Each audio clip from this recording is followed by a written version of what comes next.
U.S. Secretary of Energy Ernest Moniz is often considered the Obama administration's secret weapon, one of the foremost nuclear scientists in the U.S. and the man who helped negotiate the Iran deal. The administration put him in front of the media on Friday, but only Al Jazeera was given an extended interview.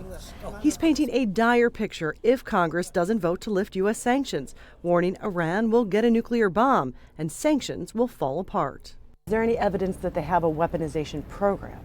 Well, as you know, in the past, the IAEA has put out reports that in fact identified activities that were undeclared, that they reported that up to 2003 at least, that there was a structured program in Iran that was looking at various technologies of relevance to a potential weapon.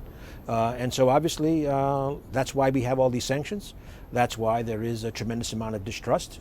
The Obama administration has until September to shore up enough support in Congress. In a highly unusual move, President Barack Obama joined a conference call with the same grassroots supporters that got him elected. They start getting squishy because they're feeling political heat, and you guys have to counteract that.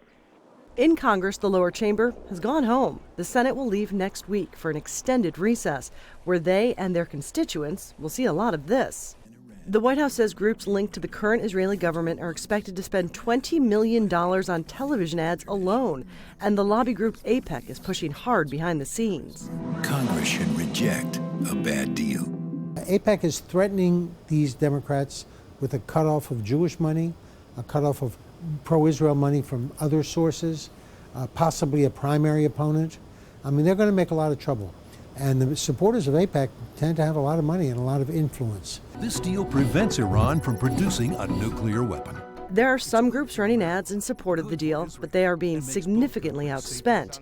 The president does have some star power showing up on the internet. We could be forced into a war with Iran. The White House has a two-pronged plan. Next week, the head of the IAEA is going to try and sell the deal to members of the Senate. The second part of the plan is pressure the American public to put pressure on Congress. The president is going to try and do that with a speech next week. Patty Culhane, Al Jazeera, Washington.